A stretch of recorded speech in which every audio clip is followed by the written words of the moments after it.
الحمد لله الحمد لله نحمده ونستعينه ونستغفره ونؤمن به ونتوكل عليه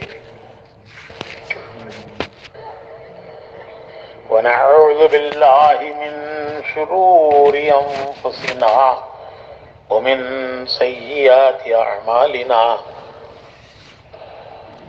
ونعوذ بالله من شرور أنفسنا ومن سيئات أعمالنا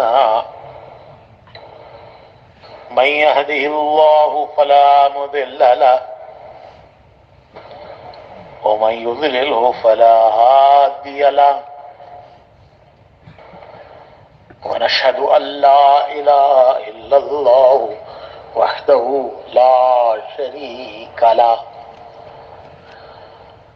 ونشهد أن سيدنا ونبينا ومولانا محمدا عبده ورسوله صلى الله عليه وعلى آله وصحبه وبارك وسلم تسليما كثيرا كثيرا.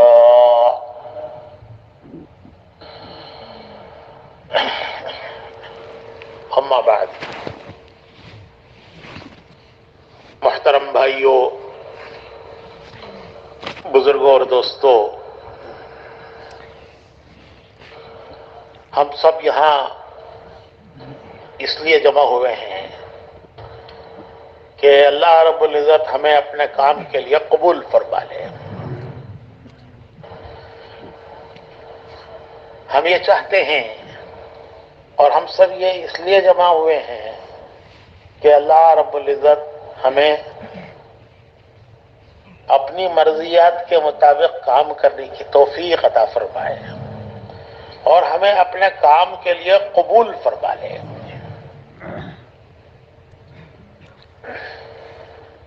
ہمارے حاجی صاحب، حاجی عبدالوہاب صاحب، اللہ تعالیٰ ان کے درجات بلند فرمائے، وہ یوں فرمایا کرتے تھے کہ بھائی اللہ سے یہ دعا مانگو کہ اللہ تبارک و تعالیٰ ہمیں اس طرح کرنے کی توفیق دے جس طرح کرنا اللہ کو پسند ہے، جس طرح اللہ پاک چاہتے ہیں اور جس طرح کرنا اللہ کو پسند ہے. اللہ تبارک و تعالی ہمیں کام اس طرح کرنے کی توفیق مرحمت فرمائے. دعوت کے اس کام میں اور دعوت کے ان اعمال میں اللہ کا ایک نظام ہے، تربیت کا نظام ہے. دعوت کے اعمال تربیت کے اعمال ہیں، اور دعوت کے اعمال میں اللہ کا ایک نظام ہے، تربیت کا نظام. تربیت کسے کہتے ہیں؟ تربیت کہتے ہیں کہ جو کچھ اللہ اور اس کے رسول کو پسند ہے وہ زندگی میں آ جائے، اور جو کچھ اللہ اس کے رسول کو پسند نہیں ہے وہ زندگی سے نکل جائے. جو اللہ کو پسند ہے، اس کے رسول کو پسند ہے، وہ زندگی میں آ جائے، اور جو اللہ کو پسند نہیں ہے، اس کے رسول کو پسند نہیں ہے، وہ زندگی سے نکل جائے. اس کا نام ہے تربیت. اور دعوت کے اس مبارک کام کے جو اعمال ہیں، ان اعمال میں تربیت کا بڑا نظام ہے. ہمارے بزرگوں میں مولانا منظور نعمانی صاحب رحمۃ اللہ علیہ گزرے ہیں. یہ ان ابتدا کے علماء میں ہیں جو مولانا الیاس صاحب رحمۃ اللہ علیہ کی طرف متوجہ ہوئے، وہاں آئے، ان کے پاس رہے اور کام کو سمجھا. مولانا علی میاں صاحب، مولانا منظور نعمانی صاحب، یہ اس زمانے کے لوگوں میں ہیں جنہوں نے مولانا الیاس صاحب کے پاس رہ کر اس کو سمجھا. تو مولانا منظور نعمانی صاحب فرماتے ہیں کہ میں شروع میں جماعتیں لے کر جایا کرتا تھا تو جو ہدایات دی جاتی ہیں وہ مجھے بہت عجیب لگتی تھی. نکلنے والی جماعتوں کو، اللہ کے راستے میں روانہ ہونے والی جماعتوں کو جو ہدایات دی جاتی تھیں وہ مجھے بہت عجیب لگتی تھی اور نئی نئی لگتی تھی. اور ہم کو تو عادت پڑ گئی ہے روانی کا بیان، یہ تو سنا ہوا ہے. کون سی نئی بات کہنے جا رہے ہیں یہ تو وہی باتیں دہرائیں گے جو ہم بھی کرتے ہیں روانگی میں. لیکن چونکہ وہ شروع کا زمانہ تھا تو مولانا منظور صاحب فرماتے ہیں کہ مجھے ہر بات عجیب لگتی تھی، نئی لگتی تھی. تو میں ان کو نوٹ کر لیتا تھا. حالانکہ مولانا بڑے عالم تھے،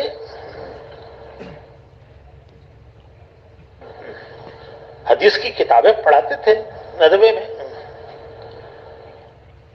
مولانا علی میاں صاحب تفسیر پڑھاتے تھے، مولانا منظور صاحب حدیث پڑھاتے تھے. تو فرماتے ہیں کہ مجھے نئی نئی باتیں لگتی تھی تو میں ان کو نوٹ کر لیتا تھا. اور کئی مرتبہ کے بیانات کو نوٹ کرتے کرتے وہ 40 نمبر تک پہنچ گئی تھی باتیں. جب وہ صاحب علم تھے تو انہوں نے اس کو نمبر وار لکھا تو فرمانے لگے کہ وہ 40 نمبر تک پہنچ گئی.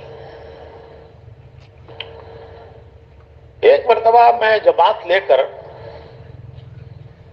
رائے پور گیا. رائے پور میں حضرت شاہ عبد القادر صاحب رائے پوری رحمت اللہ علیہ وہ بڑے بزرگوں میں تھے.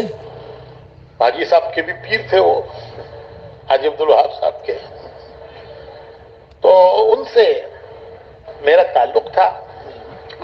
جب میں رائے پور گیا تو حضرت کی خدمت میں حاضری دینے کے لیے ان کے خانقاہ میں گیا. جب وہاں، یہ مولانا منظور صاحب کا بیان ہے، جب وہاں پہنچا تو مجلس چل رہی تھی، حضرت کی مجلس ہو رہی تھی. اور مجلس کے آداب میں یہ ہے کہ آدمی بیٹھ جائے، جب مجلس ختم ہو تو پھر سلام کرے، مصافحہ کرے. تو میں ایک کنارے بیٹھ گیا، جہاں جگہ ملی وہاں ایک کنارے بیٹھ گیا. حضرت کی نگاہ پڑی، حضرت شاہ عبد القادر صاحب رائے پوری رحمت اللہ علیہ کی میرے اوپر نگاہ پڑی تو مجھ سے فرمایا کہ مولوی صاحب کیسے آنا ہوا؟ مولوی صاحب کیسے آنا ہوا؟ تو مولانا فرماتے ہیں کہ میں ساری بات سمجھ گیا، اس لیے کہ اس سے پہلے جب بھی میں حضرت کی خدمت میں حاضر ہوتا تھا تو پہلے خط لکھتا کہ میں فلاں تاریخ کو آنا چاہتا ہوں، اور حضرت کی طرف سے جواب آتا اجازت کا، تو پھر میں جایا کرتا تھا. اب نہ ادھر سے خط گیا نہ ادھر سے جواب آیا، اور ایک دم سے معمول کے خلاف بغیر اطلاع کے اور بغیر اجازت کے مجلس میں آ کے بیٹھ گئے. تو کوئی خاص بات پیش آئی، کوئی ایمرجنسی پیش آئی جو فوراً آ گئے ہیں، کیا بات ہے؟ تو مولانا منظور صاحب یہ ساری بات حضرت کی 2 باتوں سے سمجھ گئے. عرض کیا کہ حضرت میں ایک جماعت کے ساتھ آیا ہوں. عالمانہ سوال، عالمانہ جواب. حضرت میں ایک جماعت کے ساتھ آیا ہوں. تو حضرت کو لوگوں نے کچھ شکایتیں تبلیغ والوں کے بارے میں کر رکھی تھی. عام طور پر بزرگوں کے پاس شکایت پہنچ جاتی ہے، پہلے شکایت پہنچ جاتی ہے، کام بعد میں پہنچتا ہے. تو حضرت کے قریب والوں نے جماعت کے بارے میں کچھ شکایتیں کر رکھی تھی کہ جاہل لوگ ہیں، تبلیغ کرنے نکل جاتے ہیں اور مسجدوں میں جا کے ڈیرا ڈال دیتے ہیں، وہاں کھاتے ہیں، پیتے ہیں، سوتے ہیں. تو یہ ہماری جو کمزوریاں ہیں، کمیاں ہیں، وہ حضرت کے سامنے بیان کر رکھی تھی. تو جب حضرت نے سنا کہ مولانا منظور نعمانی صاحب جیسا عالم جماعت لے کر آیا ہے، تو حضرت کو وہ ساری باتیں یاد آ گئیں جو لوگوں نے شکایت کی تھی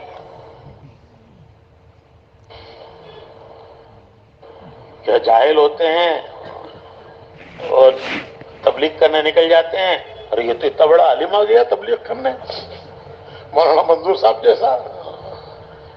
اب آگے کی بات ہے کہ مسجدوں میں ڈیرا ڈال دیتے ہیں، وہاں کھاتے ہیں، پیتے ہیں، سوتے ہیں. تو حضرت رائے پوری رحمت اللہ علیہ نے مولانا منظور صاحب سے پوچھا کہ مولوی صاحب یہ لوگ جماعتوں میں نکل کر کیا کرتے ہیں؟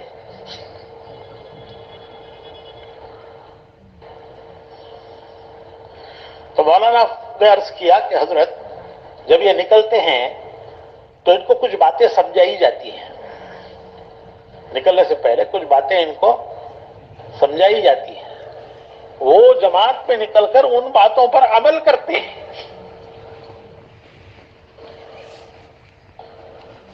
تو پھر حضرت نے سوال کیا کہ ولی صاحب وہ کیا باتیں ان کو بتائی جاتی ہیں جن پر یہ جماعت میں نکل کر عمل کرتے ہیں؟ تو مولانا فرماتے ہیں کہ مجھے موقع مل گیا اب تفصیل سے بات کرنے کا، کیونکہ سوال ایسا تھا.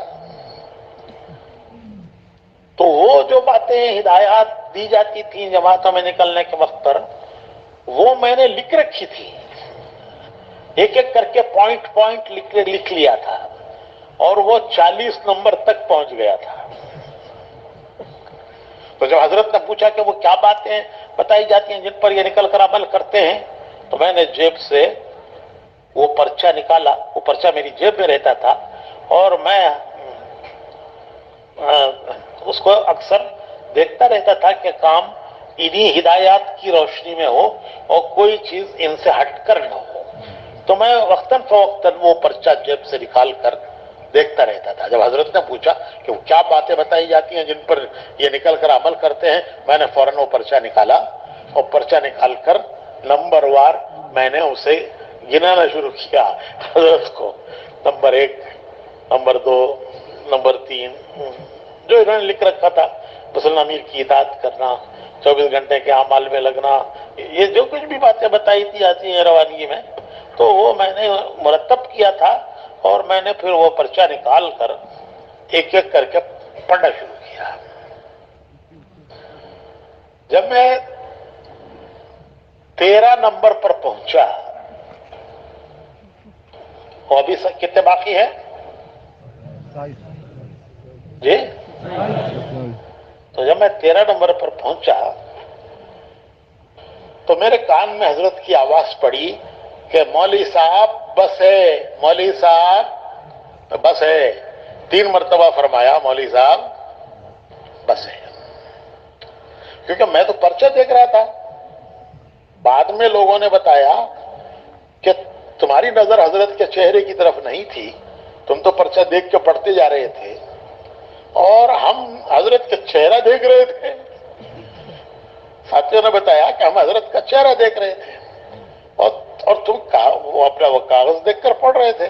تمہاری نظر نہیں تھی حضرت کے چہرے پہ کہ ہر نمبر پر حضرت کا چہرہ بدل رہا تھا، رنگ بدل رہا تھا، کیفیت بدل رہی تھی.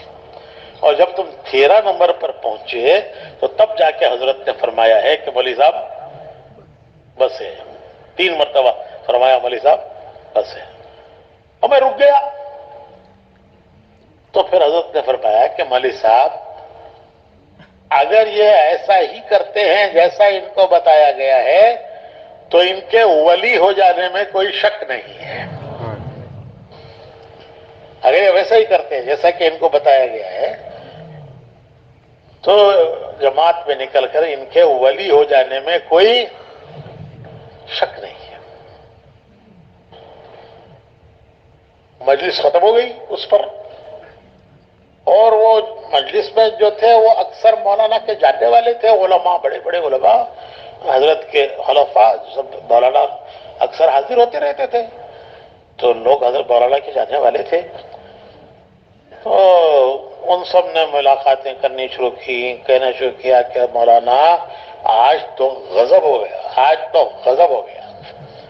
آپ ایک ایک بات پڑھتے جاتے تھے اور حضرت کے چہرے کا رنگ بدلتا تھا، چہرے پر اس اثر ظاہر ہوتا تھا، اور جب چہرہ پر پہنچے ہیں آپ تو تب آپ کو حضرت نے روکا ہے. تو میرے بھائیوں، بزرگوں اور دوستوں، میں عرض کرا تھا کہ یہ جن اعمال کو ہمیں بتایا جاتا ہے، سمجھایا جاتا ہے، یہ ان میں تربیت کا بڑا سامان ہے، ان میں ہماری تربیت کا بڑا سامان ہے. لیکن اس کو اہتمام سے لینا اور اس پر اہتمام سے عمل کرنا.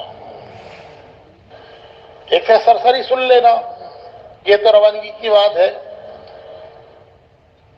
ہم بھی کرتے ہیں، سیر و جماعت ہماری مسجد سے نکلتی ہے، ان کو ہم بھی ہدایت دیتے ہیں. اور ایک ان کو اہتمام سے لینا. ہمارے حضرت جی مولانا انعام الحسن صاحب رحمۃ اللہ علیہ فرمایا کرتے تھے کہ 4 اعمال بڑی تربیت کے اعمال ہیں. 4 کام، 4 اعمال وہ بڑی تربیت کے اعمال ہیں. اور میں نے عرض کیا کہ تربیت کہتے ہیں ان صفات کو جو اللہ اس کے رسول کو پسند ہیں، ان صفات کا زندگی میں آنا، اور جو اللہ اس کے رسول کو پسند نہیں ہے اس سے کراہیت پیدا ہو جانا، کہ اللہ اس کے رسول کو پسند نہیں ہے، اس سے کراہیت پیدا ہو جانا. اور جو اللہ اس کے رسول کو پسند ہے اس سے رغبت پیدا ہونا، رغبت.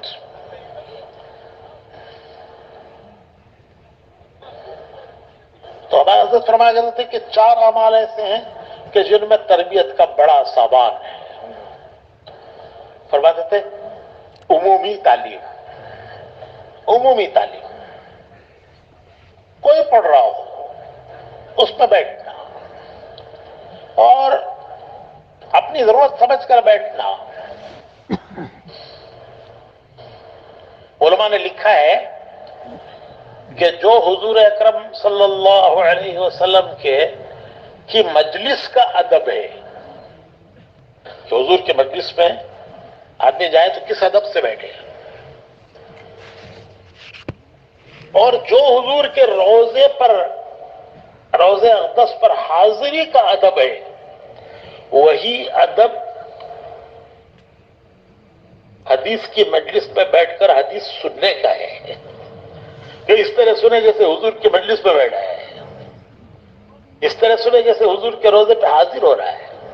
تو جو ادب حضور کی مجلس کا ہے، جو ادب حضور کے روضے پر حاضری کا ہے، وہی ادب حضور کی باتیں، حدیثیں، حدیث کی مجلس کا ہے، اس میں حدیث بیٹھ کر سننے کا ادب ہے. شیطان ہر جگہ اپنا داؤ لگاتا ہے، داؤ، بڑے داؤ ہے اس کے پاس، وہ ہر جگہ داؤ لگاتا ہے. جیسے ہی کتاب شروع ہوتی ہے تو وہ پھسپھسی کرتا ہے کان میں. کیا کرتا ہے کہ یہ حدیث تو سنی ہوئی ہے، یہ تو سنی ہوئی ہے، اور اگر سلسلہ آگے بڑھے تو یہ کہتا ہے کہ یہ تو مجھے یاد بھی ہے، اور اگر یہ سلسلہ آگے بڑھے تو پھر یہ کہتا ہے کہ یہ تو میں بیان بھی کر چکا ہوں. جب 4 مہینے میں نکلا تھا کتنی مرتبہ یہ حدیث میں نے بیان کی تھی. تو پھر وہ کان اس کے بند ہو جاتے ہیں.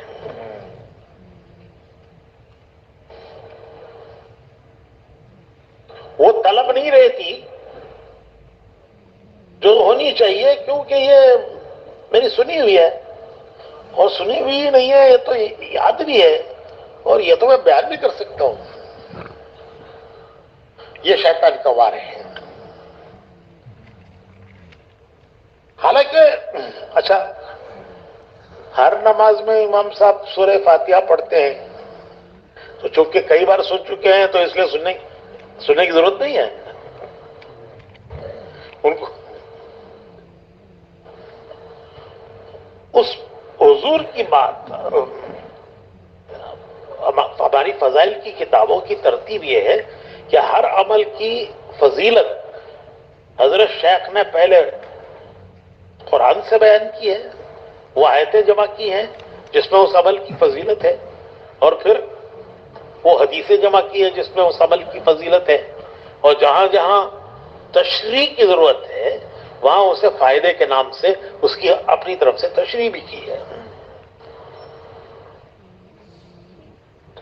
تو جتنا جتنا ان باتوں کو ہمارے حضرت فرمایا کرتے تھے کہ اس کا تاثر لینا، تعلیم کا تاثر لینا، کہ جو عمل سنایا جا رہا ہے اس پر جو اجر و ثواب سنایا جا رہا ہے اس کا تاثر لینا. کیسے تاثر لینا؟ جیسے آدمی دنیا کی باتوں کا تاثر لیتا ہے. ارے صاحب محلے میں کرونا کے کیس ہو گئے، محلے میں کرونا کے کیس ہو گئے. اب دیکھو ہر شخص پریشان ہے، ہر شخص پریشان ہے کہ احتیاط کرو احتیاط کرو، ہمارے محلے میں کرونا کے کیس ہو گئے. چھوٹے بڑے بچے عورتیں بڈھے سب پریشان ہیں. تاثر، دنیا کی چیز کا، دنیا کی بات کا تاثر. تو ہمارے حضرت فرمایا کرتے تھے کہ ایک تو ان فضائل کا اتنا تاثر لینا کہ وہ عمل زندگی میں آ جائے. جس بات کی دعوت حدیث میں دی گئی ہے، جس پر اجر و ثواب بتایا گیا ہے، وہ زندگی میں آ جائے، وہ عمل زندہ ہو جائے. یہ پہلا درجہ ہے. دوسرا درجہ یہ ہے کہ اس عمل پر جو وعدہ ہے اس وعدے کا عمل کرتے ہوئے استحضار ہو، اس پر یقین ہو اور اس کا استحضار ہو. اس وعدے کا یقین بھی ہو، اس وعدے کا استحضار بھی ہو، اور اس کے ملنے کے شوق میں عمل کرے. اب یہ ذرا بات گہری ہو جاتی ہے، اسے میں آسان کرنے کے لیے کہتا ہوں کہ ملازمت پر جانے والے روزانہ بھی جاتے ہیں ملازمت پر، اور تنخواہ والے دن بھی ملازمت پر جاتے ہیں. تو دونوں میں کوئی فرق ہے نہیں ہے؟ مجھے نہیں معلوم، میں نے کہیں ملازمت نہیں کی، لیکن سنا ہے کہ عام دنوں میں جو ملازمت پر جاتے ہیں اس میں، اور جو تنخواہ والے دن ملازمت پر جاتے ہیں اس میں، دونوں میں کوئی فرق ہے نہیں ہے بھائی. جو ملازمت جنہوں نے کی انہوں تو بتائیں ہیں، تھوڑا ہے زیادہ ہے؟ بہت فرق ہے. عام دنوں میں ایسے جاتے ہیں کہ ملازمت ایک مصیبت ہے، روز جانا، وقت پر جانا کیا مصیبت ہے. تو روز مصیبت ہے، اور تنخواہ والے دن رحمت ہے. آج رحمت ہے، کیوں کہ آج اس جو کچھ کیا ہے عمل، اس کا بدلہ ملنے والا ہے. اس کا یقین ہے، اس کا استحضار ہے کہ شام کو تنخواہ لے کے آؤں گا. تو عمل کی کیفیت بدل جاتی ہے. عمل وہی ہے لیکن اس کی کیفیت بدل جاتی ہے. عام دنوں میں جوان بھی بڈھے کی طرح جاتا ہے، اور تنخواہ والے دن بڈھا بھی جوان ہو جاتا ہے.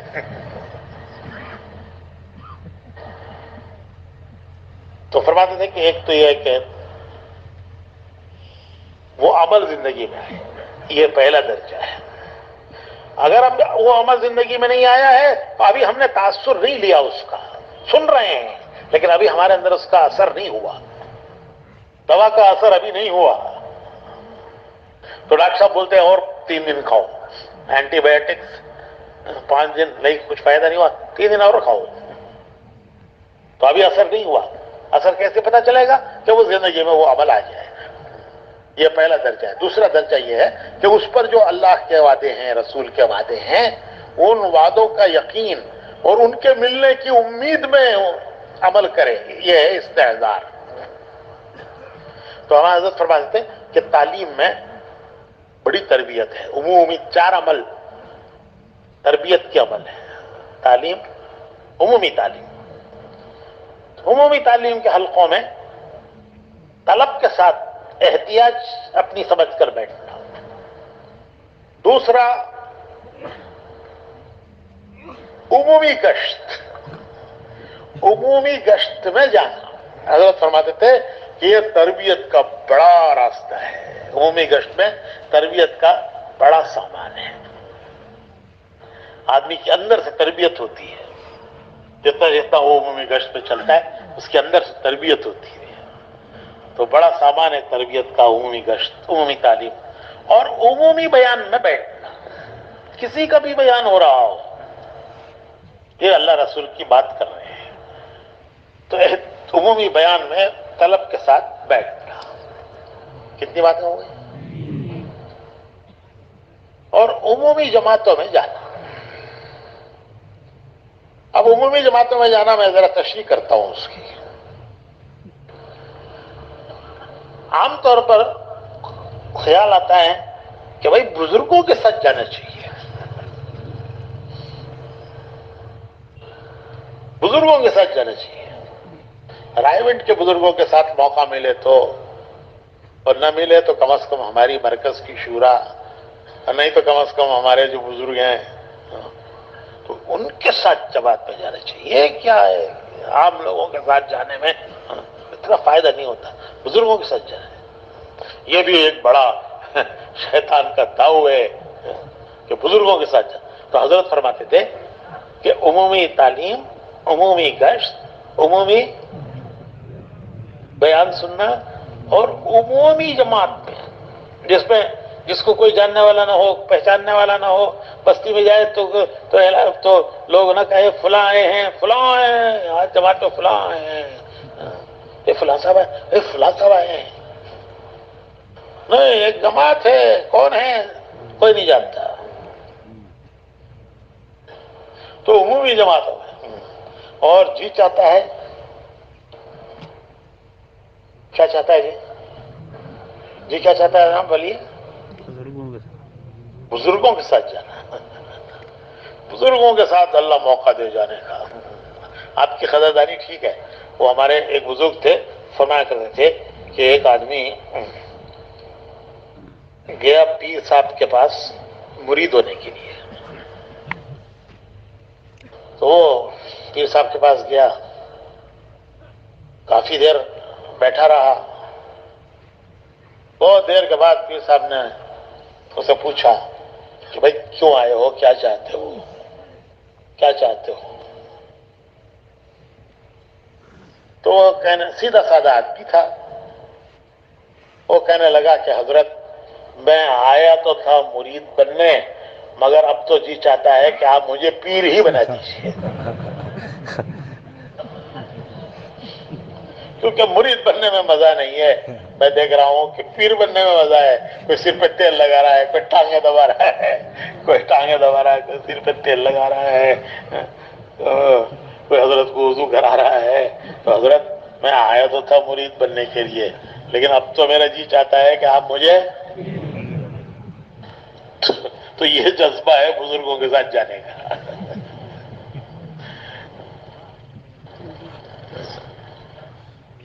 حضرت شاہ عبد القادر صاحب رائے پوری رحمۃ اللہ علیہ فرمایا کرتے تھے کہ جو ہماری ابتدا دیکھے وہ کامیاب، اور جو ہماری انتہا دیکھے وہ ناکام۔ ہماری ابتدا دیکھے وہ تو ہوگا کامیاب، کہ کیسے رگڑے لگے، کیسے پیدل چلے، کیسے یہاں رائیونڈ والا، رائیونڈ میں جو شروع میں ہمارے بزرگ تھے، وہ کہتے ہیں کہ ہمیں تو پینے کے لیے پانی بھی نہیں ملتا تھا، پینے کا پانی لینے کے لیے کہیں دور جانا پڑتا تھا۔ تو ابتدا ہوتی ہے وہ اس کو آدمی نہیں دیکھتا، اور جو آخری انتہا ہوتی ہے اس کو دیکھتا ہے۔ تو اس نے کہا کہ حضرت میں آیا تو تھا مرید بننے، لیکن اب تو آپ مجھے تو میرے بھائی اور بزرگوں اور دوستوں، ایک ساتھیوں کے ساتھ جڑ کر چلنا اور ان کو جوڑتے ہوئے چلنا، جڑنا جوڑنا، نہ کٹنا نہ کاٹنا، کٹنا نہیں، کاٹنا نہیں، یہ بڑا اہم اصول ہے دعوت کا کہ جڑنا، ذرا بولو بھائی، اور جوڑنا، نہ دوسروں کو کاٹنا نہ ساتھیوں سے کٹنا۔ ہمارے حاجی صاحب نے ایک مرتبہ فرمایا کہ میں نے ایک دن مولانا عبید اللہ صاحب سے عرض کیا کہ مولوی صاحب ہمیں ساتھیوں کو جوڑنا نہیں آتا۔ حاجی صاحب نے مولوی عبید اللہ صاحب سے کہا کہ مولوی صاحب ہمیں ساتھیوں کو جوڑنا نہیں آتا۔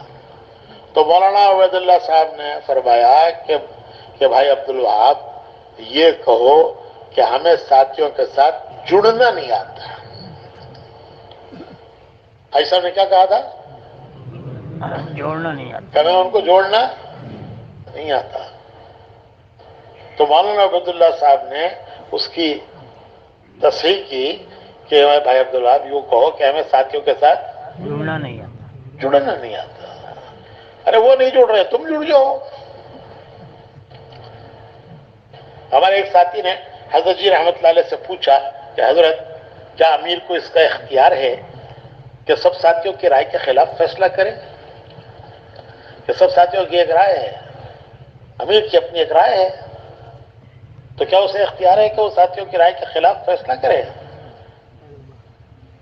تو حضرت جی رحمت اللہ علیہ نے فرمایا کہ بھائی اختیار تو ہے، لیکن یہ بھی دیکھ لو کہ تمہارے ساتھی مانیں گے کہ نہیں مانیں گے۔ تمہارے ساتھی تمہارے اس فیصلے کو مانیں گے کہ نہیں مانیں گے؟ تو انہوں نے عرض کیا کہ حضرت اگر وہ نہ مانے تو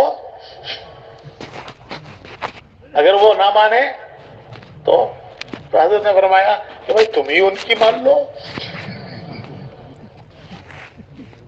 اگر وہ نہ مانے تو تم ہی ان کی مان لو، اپنی چھوڑ دو، ان کی مان لو۔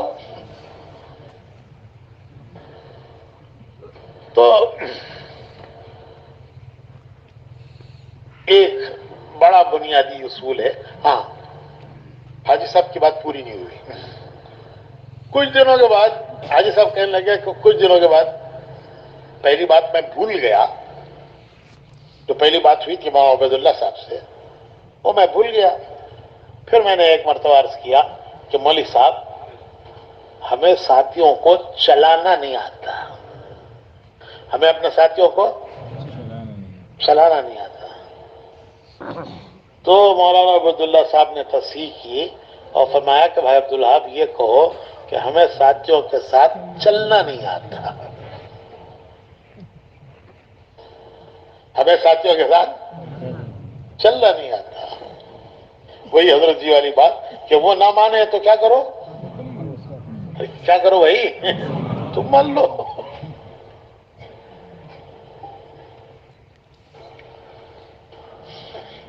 اور ایک بڑی اہم بات یہ ہے کہ ہمارے ایک ملک کے ذمہ دار تھے، بڑا اللہ نے ان سے کام لیا اور بہت انہوں نے کام اٹھایا، اللہ نے کام لیا ان سے۔ تو وہ کہا کرتے تھے کہ بھائی بڑے بڑے اصول تو تم لوگ بیان کرو، 3 اصول میں بیان کرتا ہوں۔ وہ کہتے ہیں بڑے بڑے اصول تو تم لوگ بیان کرو، 3 اصول میں بیان کرتا ہوں۔ ایک، زبان میٹھی ہو، زبان میٹھی، دماغ ٹھنڈا، دماغ ٹھنڈا، اور دل وسیع۔ زبان میٹھی، دماغ ٹھنڈا اور دل وسیع، یہ جوڑ کا ذریعہ ہے۔ جہاں کہیں اختلاف ہوگا، ساتھیوں میں اختلاف ہوگا، وہاں ان میں سے تین میں سے کسی ایک چیز پر اثر پڑا ہوگا۔ زبان میٹھی،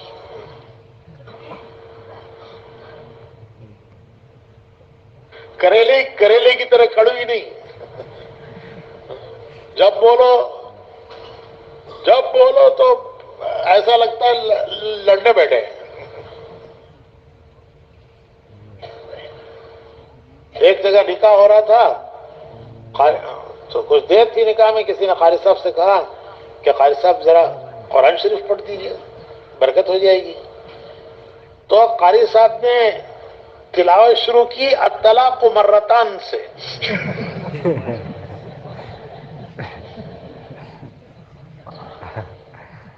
ارے بھائی، سارے قرآن میں تمہیں یہی آیت بھی نہیں اس وقت پڑھنے کے لیے، اس موقع پر پڑھنے کے لیے سارے قرآن میں تمہیں یہی آیت بھی نہیں الطلاق مرتان۔ ارے حق ہے، سچ ہے، سب صحیح ہے، قرآن کی آیت ہے، حق ہے، سچ ہے، لیکن اس موقع کی ہے، مناسب ہے اس موقع کے لیے، تو بات صحیح ہے، حق ہے، لیکن حق بات کو موقع کے ساتھ پیش کرنا۔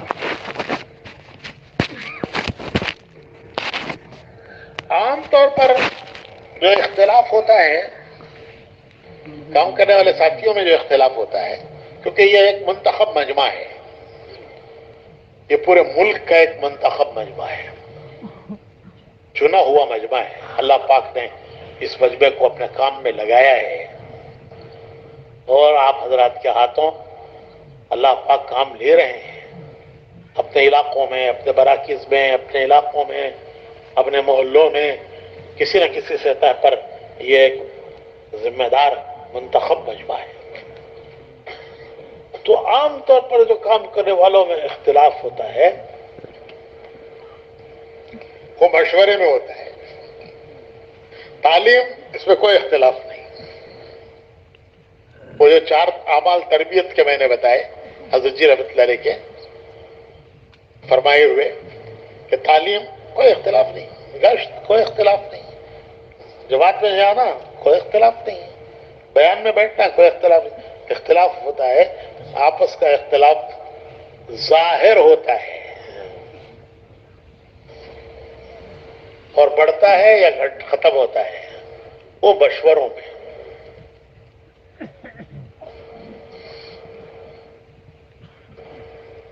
رات کو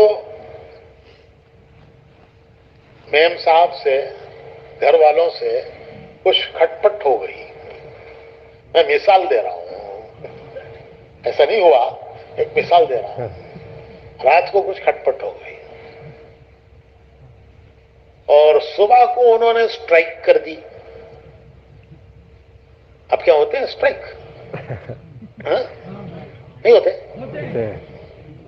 تو صبح کو انہوں نے اسٹرائک کر دی، رات کو کھٹ پٹ ہوئی، صبح کو اسٹرائک کی۔ کیا اسٹرائک کر دی؟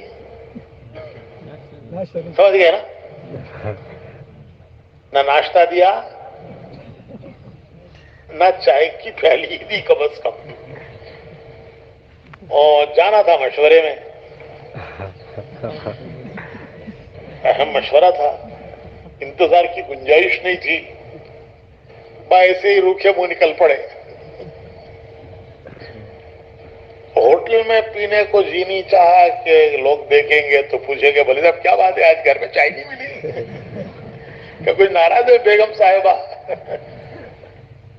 تو یہ ظاہر بھی نہیں کرنا تھا کہ گھر میں ایسا ہو گیا ہے کہ آج ناراض ہو کر انہوں نے اسٹرائک کی ہوئی آج۔ تو ہوٹل میں کہ ناشتہ کرے چائے پیے تو سب ظاہر ہو جائے گا، تو ایسے ہی سیدھے آ کے مشورے میں بیٹھ گئے۔ اب کوئی بات چلی تو انہوں نے ایک رائے دی، اور وہ رائے بھی گیس کے ساتھ نکلتی ہے کیونکہ اندر گیس بھرا ہوا ہے، تو گیس کے ساتھ نکلتی ہے۔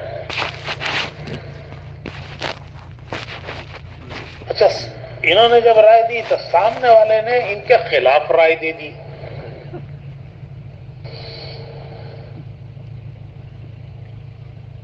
اب جو اندر گیس بھرا ہوا تھا وہ نکل گیا. امیر صاحب دیکھیے اللہ جانتا ہے کہ جب بھی میں رائے دیتا ہوں یہ ہمیشہ میرے خلاف بولتا ہے. ہمیشہ جب بھی میں کوئی رائے دیتا ہوں تو یہ جو بیٹھی نا یہ صاحب ہمیشہ میرے خلاف بولتے ہیں. ہمیشہ یا یہ رہیں گے یا میں رہوں گا, دونوں ساتھ نہیں بیٹھ سکتے.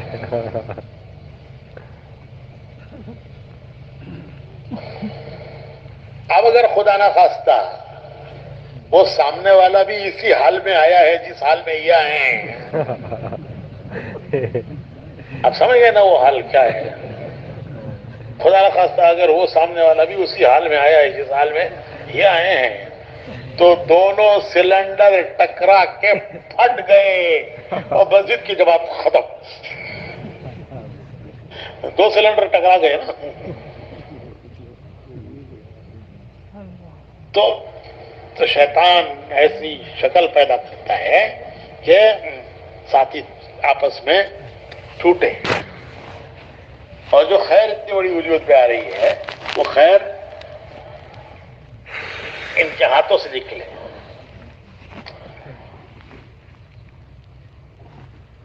تو اپنے جذبات پر قابو پانا, جذبات پر اٹھنا نہیں ہے, جذبات کو قابو میں رکھنا ہے.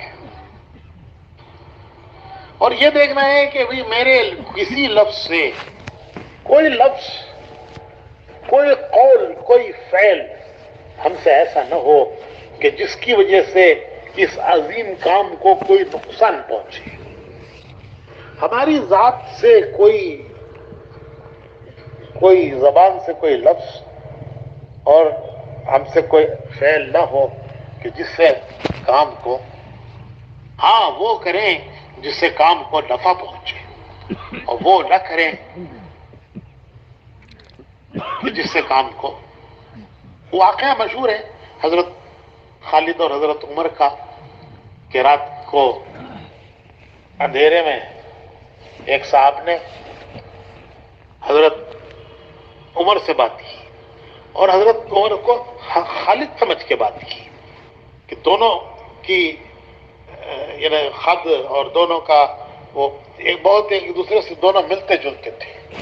تو رات کا اندھیرا تھا تو ایک صحابی نے حضرت عمر سے بات کی اور حضرت عمر کو حضرت خالد سمجھا اور یہ بات کی کہ عمر نے تمہارے ساتھ ٹھیک نہیں کیا. کس کو کہہ رہے؟ حضرت عمر کو ہی کہہ رہے ہیں.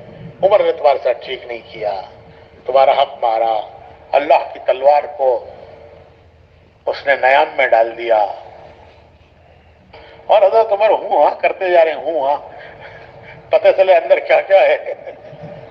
اور جب سب کہہ چکے تو حضرت عمر نے پوچھا کہ ٹھیک ہے کیا کرنا ہے. انہوں نے کہا کیا کرنا ہے, بس امیر کی اطاعت کرنی ہے. صبح کو نماز میں فجر کی نماز پڑھ کر حضرت عمر نے ان کا نام لے کر ان سے پوچھا کہ رات تمہاری خالد سے کیا بات ہوئی. اب مجھے یاد نہیں آ رہا ہے ان صحابی کا. علقمہ, رات کو کیا بات ہوئی تمہاری خالد سے؟ اچھا, حضرت علقمہ نے کہا کہ امیر المومنین میری تو ان سے ملاقات بھی نہیں ہوئی. بات تو دور کی بات ہے, ان سے تو ملاقات بھی نہیں ہوئی. تو حضرت علقمہ کھڑے ہوئے کہنے لگے خالد مسجد میں جھوٹ بولتے ہو. ارے رات کو تمہاری میری بات نہیں ہوئی کہ میں نے تم سے یہ کہا کہ تم خالد نے تو عمر امیر المومنین نے تمہارے پر زیادتی کی, تمہیں معزول کیا, اللہ کی سنتی ہوئی تلوار کو میان میں کر دیا. رات کو تمہاری میری بات نہیں ہوئی. ارے اتنا جھوٹ بولتے ہو. حضرت خالد کہنے لگے تم جھوٹ بولتے ہو, بہنی تو ملاقات بھی نہیں ہوئی تمہارے سے. اچھا کس کے ساتھ بات ہوئی تھی یہ رات کو؟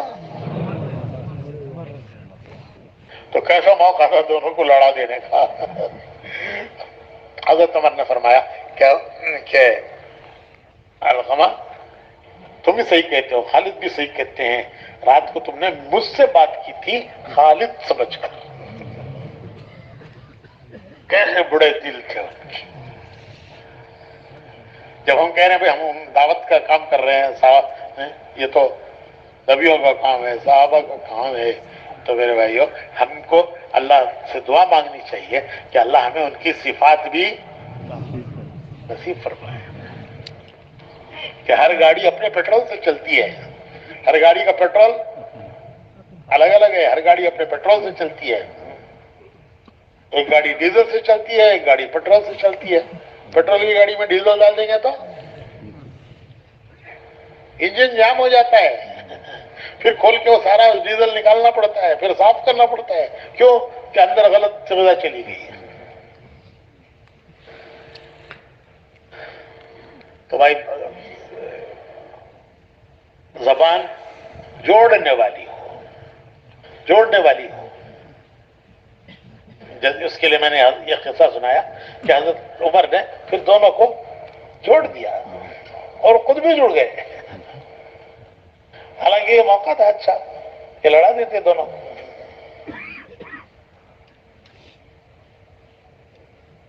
تو زبان جوڑنے والی، خینچی کی طرح نہیں کہ جدھر سے گزری ادھر سے کاٹ دیا، جدھر سے گزری ادھر پھاڑتی چلی گئی۔ تو جذبات پر کام، جذبات پر کھیلنے کا نہیں ہے کام، جذبات کو قابو میں رکھنے کا ہے۔ حضور نے دعا مانگی ہے کہ اللہ اللہم اغننا بالعلم وزینا بالحلم، وزینا بالحلم، اے اللہ مجھے حلم دے، تحمل، برداشت۔ حالانکہ حضور سے بڑھ کر برداشت تحمل کس کو ہو سکتا ہے؟ یہ امت کی تعلیم کے لیے ہے، ہماری تعلیم کے لیے ہے۔ حضور کی دعائیں، جیسے رات مولانا فرما رہے تھے کہ حضور کی دعائیں ہماری تعلیم کے لیے ہے کہ اللہ اللہم اغننا بالعلم وزینا بالحلم، ہمیں علم دے، علم دے، برداشت دے، تحمل دے۔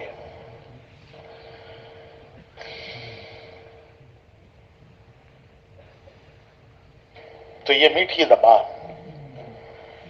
جوڑنے والی، جوڑنے والی، کھینچی کی طرح کاٹنے والی نہیں۔ یا دوسروں کو کاٹ دیا یا خود کٹ گئے، یا دوسروں کو کاٹ دیا یا خود کٹ گئے۔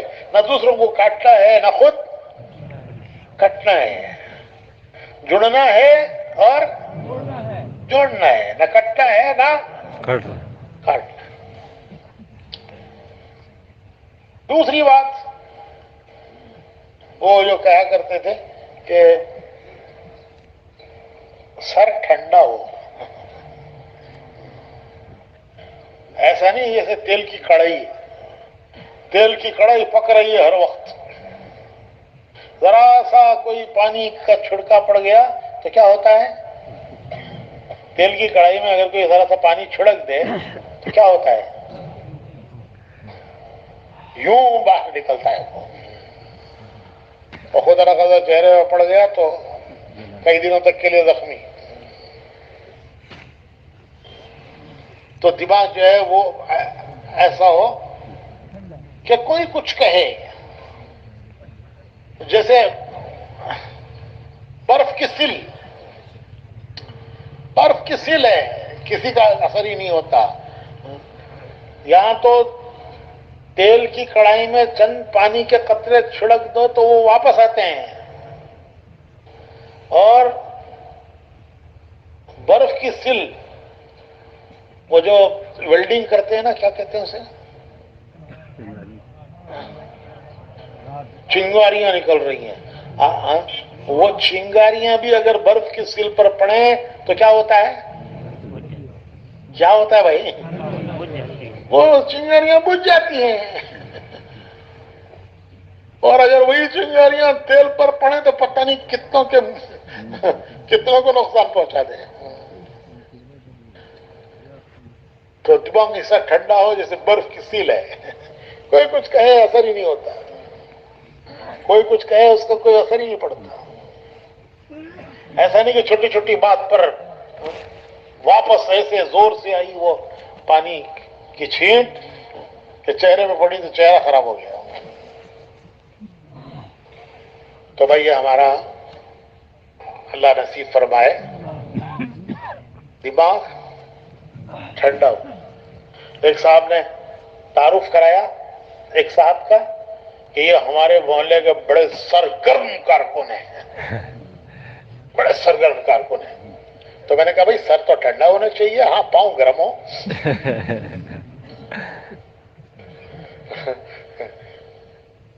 سر تو ٹھنڈا ہونا چاہیے، پاؤں گرم ہو.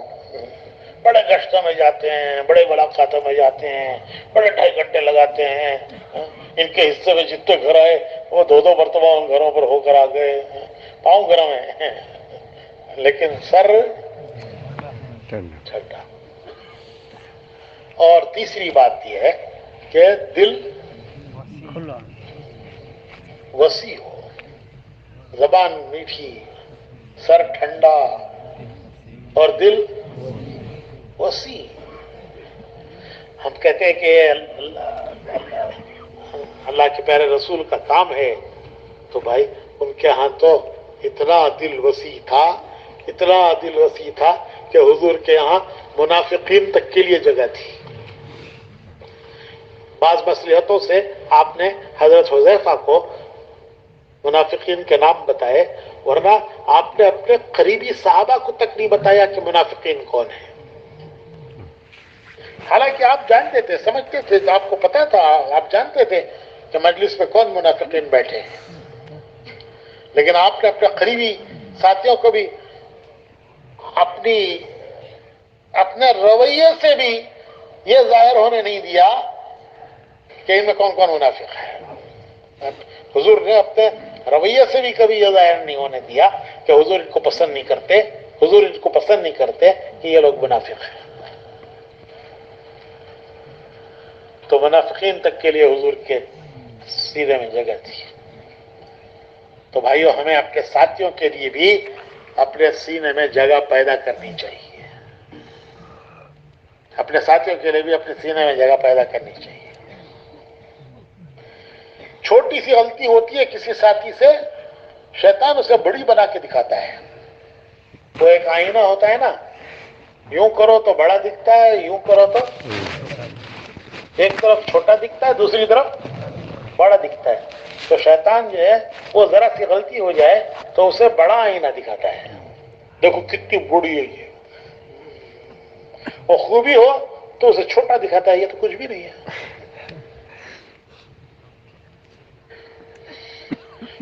حدیث میں دعا مانگی گئی ہے کہ اللہ مجھے ایسے ساتھی سے، اللہم انی اعوذ بک من خیر ان رأى حسنة دفنها وان رأى سیئة افشاها. اے اللہ مجھے ایسے دوست سے پناہ دے کہ جو ان رأى حسنة دفنها، کہ وہ میری خوبی دیکھتا ہے تو اسے چھپا دیتا ہے، اور میری غلطی دیکھتا ہے تو افشاها اسے پھیلاتا پھرتا ہے. ایسے دوست سے حدیث میں پناہ مانگی گئی ہے کہ جو غلطی خوبی دیکھے تو دفن کر دے، چھپا دے، اور غلطی دیکھے تو پھیلائے.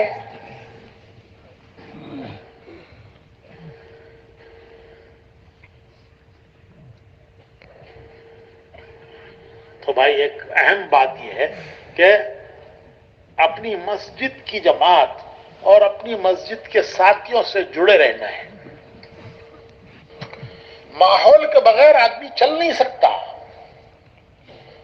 ماحول چاہیے، ایک ماحول چاہیے، ماحول کے بغیر آدمی چل نہیں سکتا. حضرت تھانوی رحمت اللہ علیہ نے ایک جگہ لکھا ہے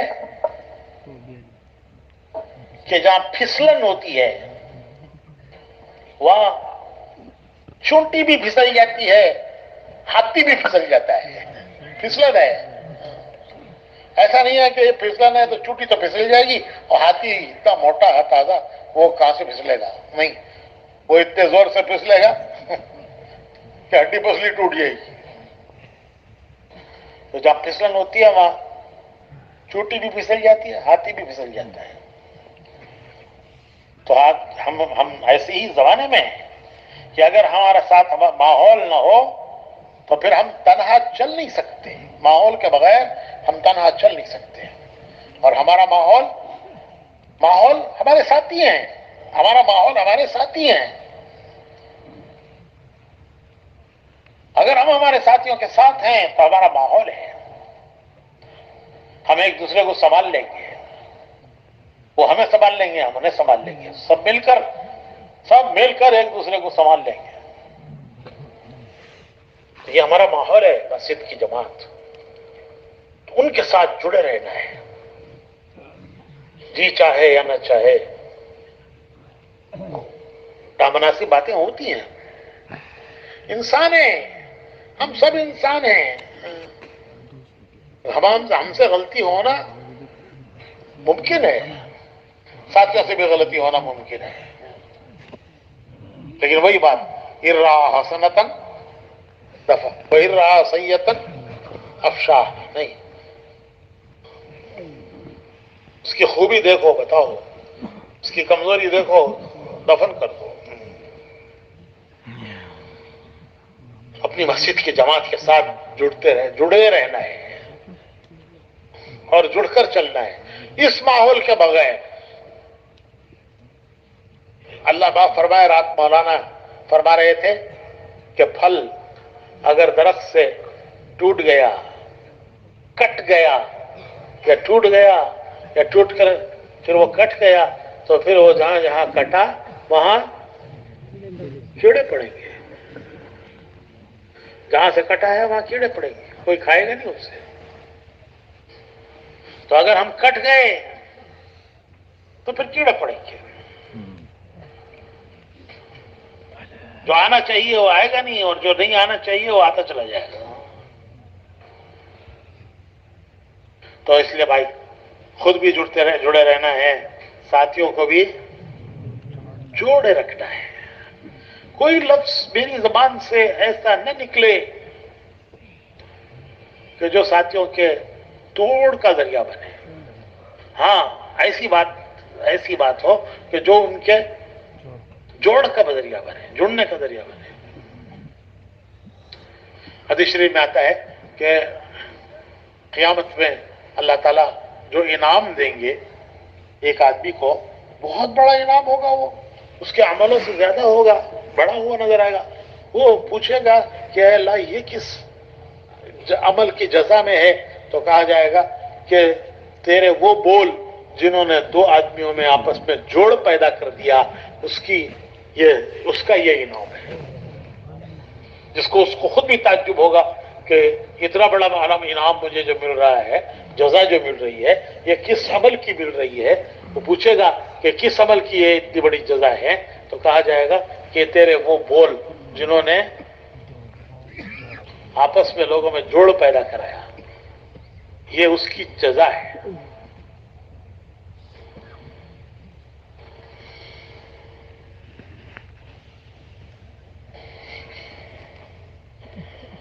حالات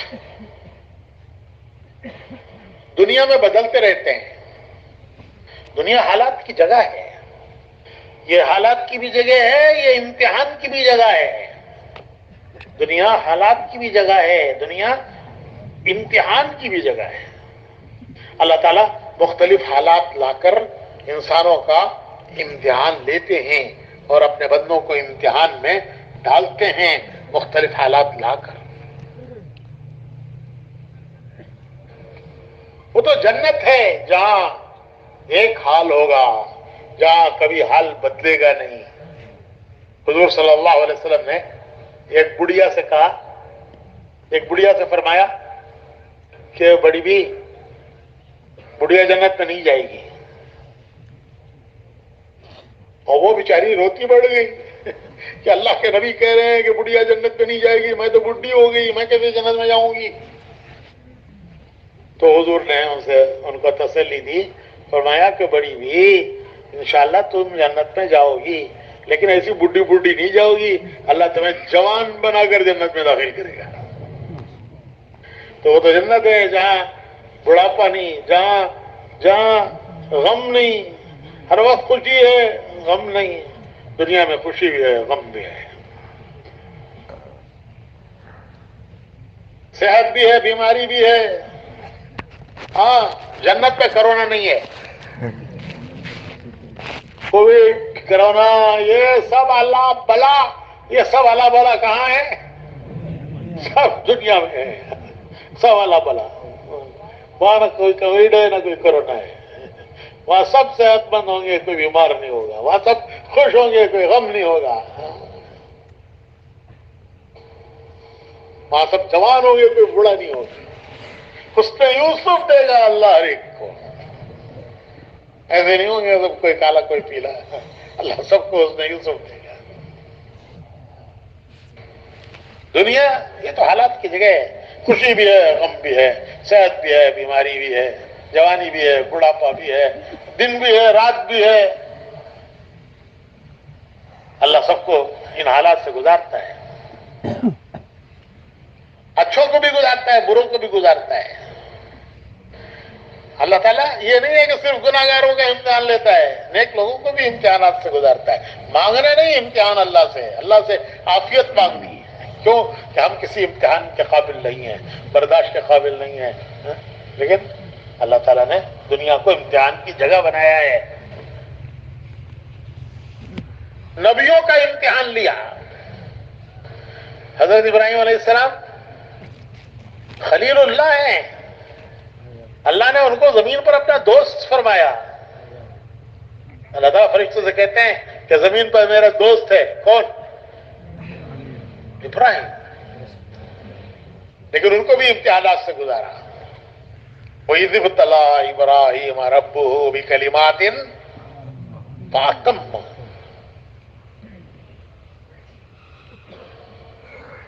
تو اللہ تعالیٰ نبیوں کو بھی امتحان سے گزارتے ہیں۔ حضرت ایوب علیہ السلام، ان کا صبر مشہور ہے، صبر ایوبی محاورہ ہے، صبر ایوبی۔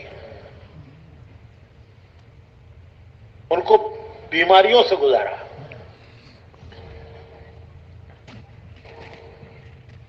ایسی بیماری کہ وہ گاؤں سے نکل کر پہاڑ کے ایک غار میں انہوں نے پناہ لی۔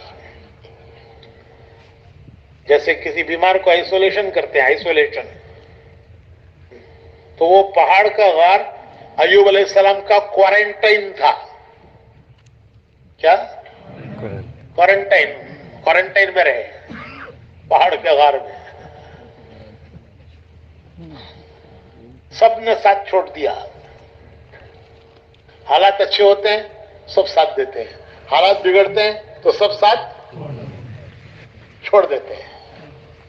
تو وہ اکیلے غار کے پہاڑ کے غار میں رہے، ایک بیوی وہ ساتھ دیتی رہی آخر تک۔ تکلیف پڑی تو انہوں نے دعا مانگی، صبر کا پیالہ چھلک گیا، صبر ایوبی پیالہ چھلک گیا، دعا مانگی انہوں نے۔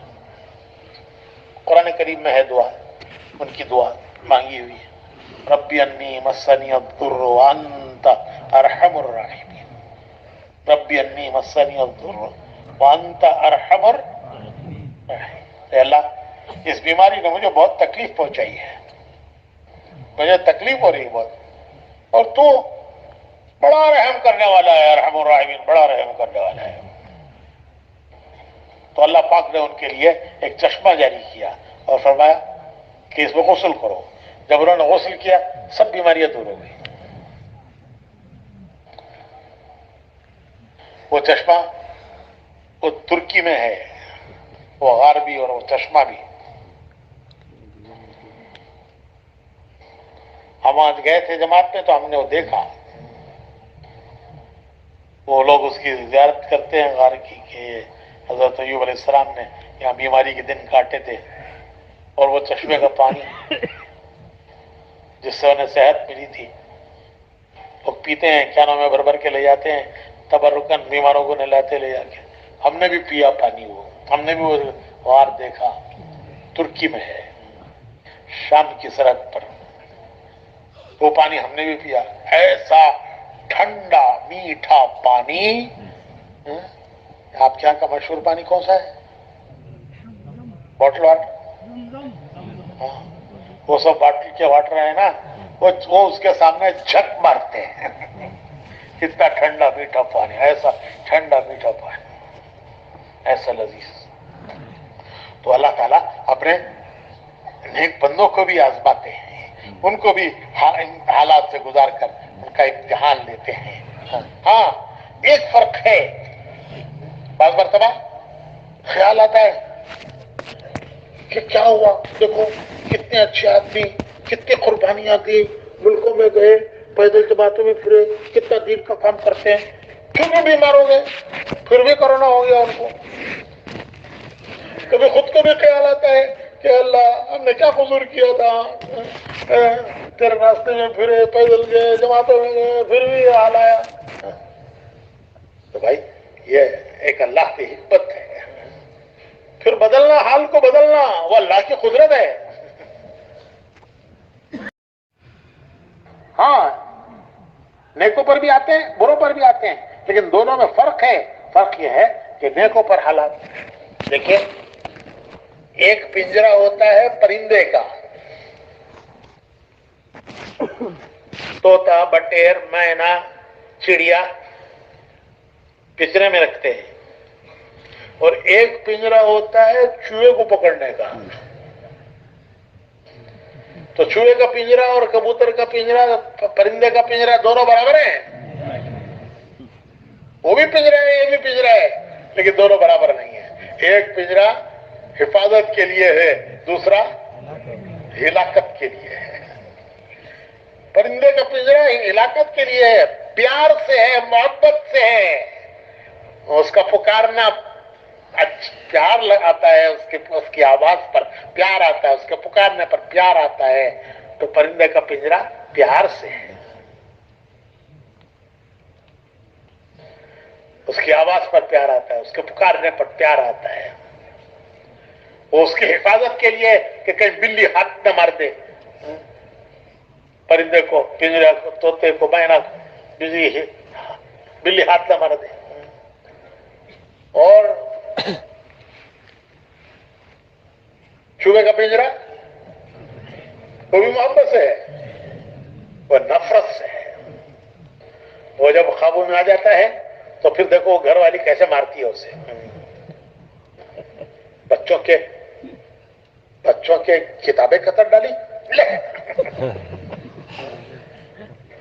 ان کے اسکول کے یونیفارم قطر ڈالے، مر سے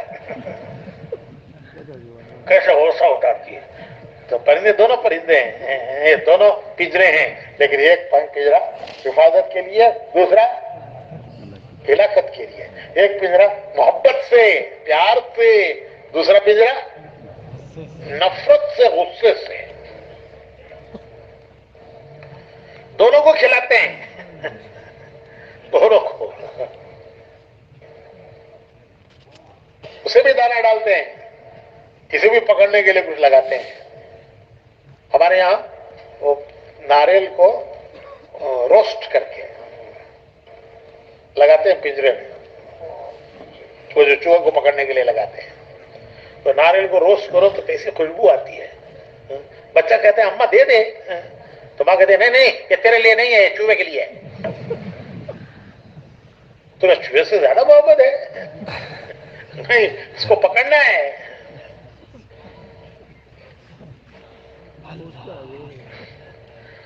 تو اللہ تبارک و تعالیٰ نیکوں پر حالات لاتے ہیں ان کے گناہوں کی معافی کے لیے، ان کے درجوں کی بلندی کے لیے۔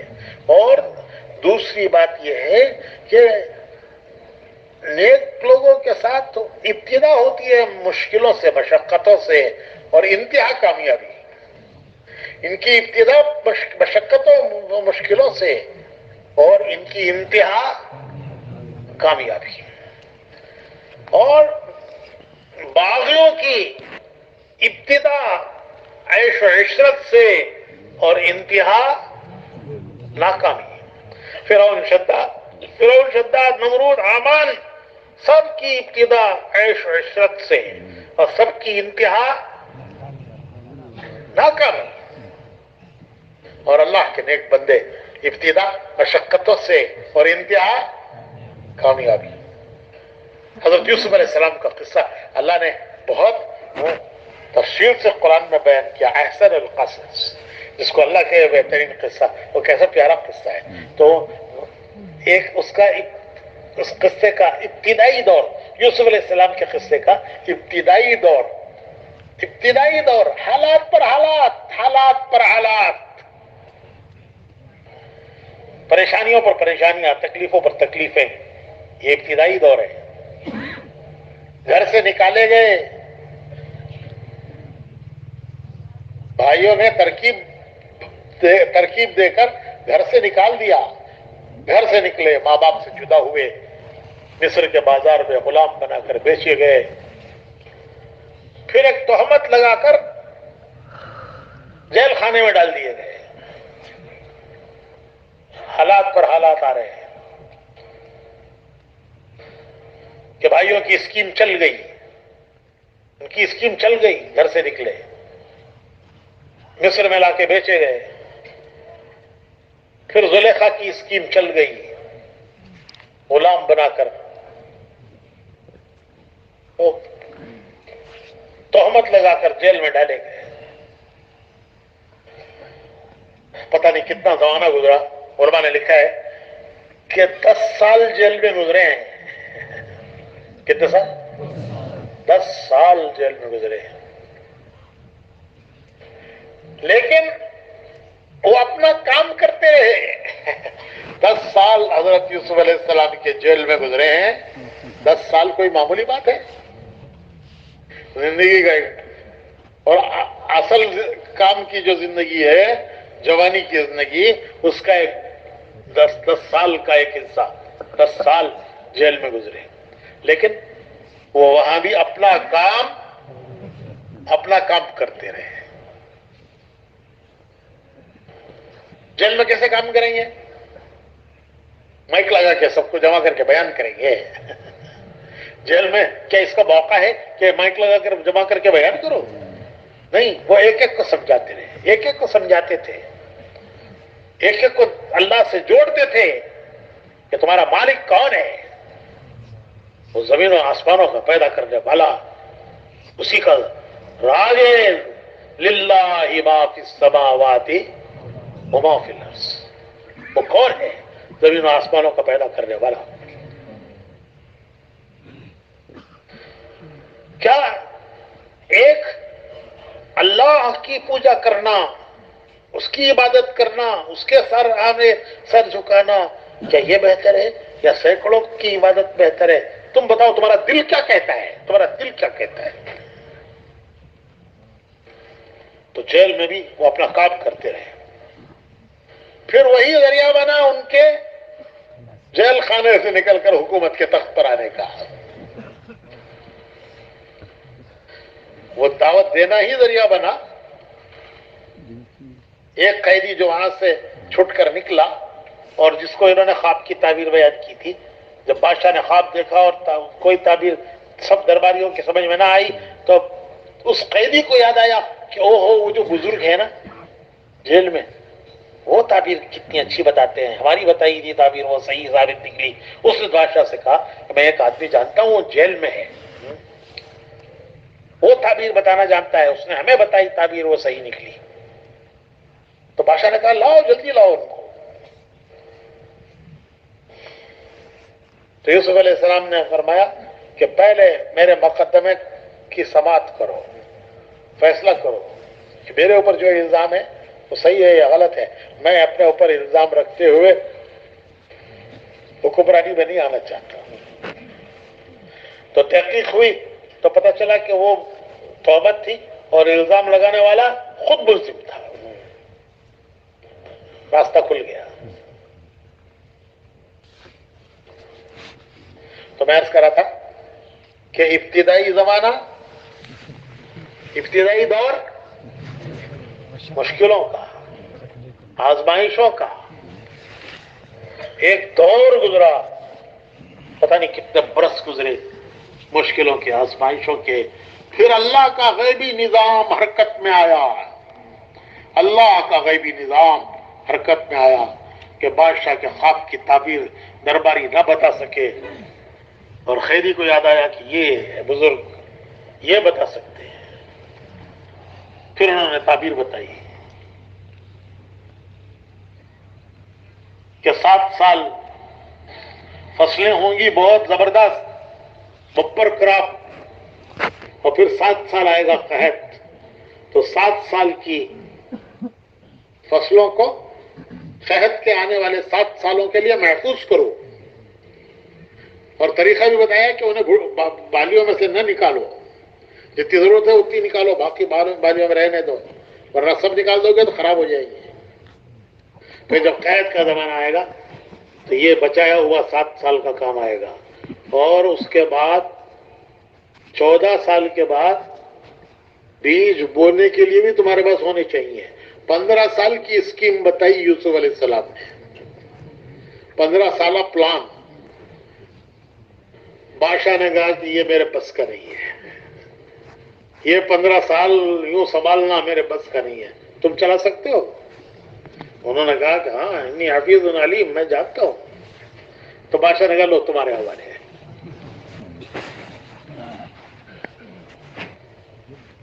مصر کی حکومت یوں ملی،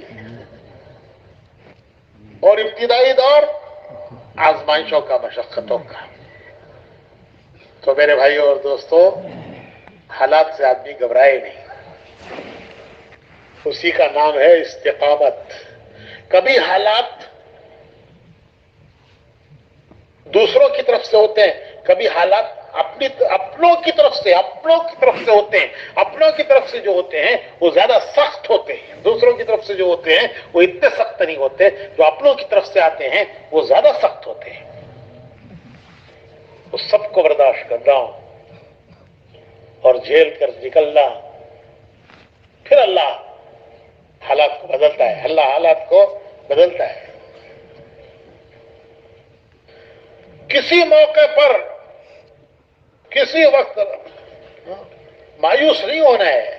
مولانا الیاس صاحب رحمۃ اللہ علیہ فرمایا کرتے تھے کہ مایوسی کفر ہے، کیونکہ جسے اللہ پر یقین ہے کہ میرا اللہ بڑی قدرت والا ہے، اور قدرت والا ہی نہیں ہے، وہ بڑا مہربان ہے، واللہ رؤوف بالعباد، وہ اپنے بندوں پر بڑا مہربان ہے، اسے آن کی آن میں حالات کے بدلنے میں دیر نہیں لگتی، اسے قدرت ہے۔ حالات آئے ہیں یہ اس کی کوئی حکمت ہے، اور حالات کو بدلنا یہ اس کی قدرت ہے۔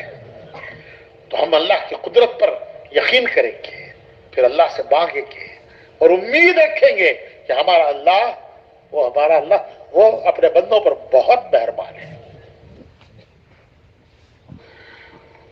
تو میرے بھائیوں، ابھی یہ گزشتہ چند سالوں میں جو حالات گزرے، اور جس میں ایک بڑی مخلوق پریشان ہوئی، ساری دنیا میں ایک مخلوق پریشان ہوئی، لیکن اللہ کا شکر ہے کہ مومن کو ایمان کا سہارا ہے، مومن کو ایمان کا سہارا ہے، بہت بڑا سہارا ہے، بہت بڑا سہارا ہے کہ حالات آئے لیکن ان حالات سے نکالنا یہ اللہ کا کام ہے، بدلنا اللہ کا کام ہے۔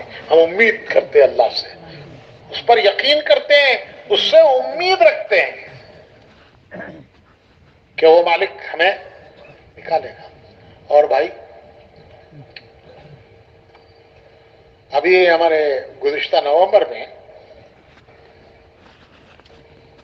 ملکوں کے احباب سے جو رائے وغیرہ لی گئی، ایک ہمارے ذمہ دار ہیں ڈیٹرائٹ کے، شریف عبدالعزیز، وہاں کے بہت پرانے لوگوں میں ذمہ داروں میں، تو ہم بات کر رہے تھے ہمارے ملکوں کے ذمہ داروں سے کہ بھائی دیکھو، جتنی گنجائش ہے اتنا کام کرو، لیکن کام چھوڑنا نہیں، مایوس ہو کے نہیں بیٹھنا۔ شیطان کے بٹھانے کا ایک ذریعہ بہت بڑا ذریعہ یہ ہے کہ شیطان مایوس کر دیتا ہے، کیونکہ مایوس ہو جانے کے بعد آدمی اپنے کو عمل کا مکلف نہیں سمجھتا. مایوس ہو گیا آدمی کم کرے گا، کیوں کہ مایوسی نے اسے بٹھا دیا ہے. تو ہم کہہ رہے تھے کہ ان سے کہ دیکھو مثال دے کے کہ دیکھو بھائی ہائی وے پر بورڈ لگے ہوئے ہوتے ہیں یہاں کتنا چلانا چاہیے، کتنی اسپیڈ جانا چاہیے. یہاں 60 کلومیٹر جا سکتے ہیں، یہاں 80 کلومیٹر جا سکتے ہیں، یا ہائی وے پر بورڈ ہوتے ہیں. تو جہاں 60 ہے وہاں 60 چلاؤ، جہاں 80 ہے وہاں 80 چلاؤ. بے شک قوانین کو توڑو مت، پابندی کرو، لیکن اس پابندی کے ساتھ جتنا کر سکتے ہیں اتنا تو کرو. تو انہوں نے بڑی عجیب بات کہی. انہوں نے یہ کہا کہ ہمارے یہاں اگر 80 کی لمٹ ہے اور کوئی 60 چلاتا ہے اس پر بھی فائن ڈالتے ہیں. لمٹ 80 کی ہے تو 60 کیوں چلا رہا ہے، اس پر بھی فائن ڈالتے ہیں. تو ہم نے ان سے کہا کہ بھائی 80 کی لمٹ ہے، کوئی 90 چلائے تو فائن ڈالنا سمجھ میں آتا ہے کہ 80 کی لمٹ تم نے 90 کیوں چلایا، 60 کی لمٹ تم نے 70 کیوں چلایا. تو 80 کی لمٹ پر 60 چلائے تو یہ فائن کیوں ڈالتے ہیں، یہ تو سمجھ میں نہیں آیا. وہ کہنے لگے کہ اس کو فائن اس لیے ڈالتے ہیں کہ پیچھے جو 80 چلانے والا چلانا چاہتا ہے تو اس کے لیے رکاوٹ بنا ہوا ہے. تو 60 چلا رہا ہے تو 60 چلا کر 80 کی لمٹ میں جو پیچھے 80 چلانا چاہتا ہے اس کے لیے تم رکاوٹ بنے ہوئے ہو، اس لیے تمہیں فائن ڈالنا چاہیے. تو میں کہنے لگا یا اللہ تو ہم تبلیغ والوں کو فائن مت ڈال.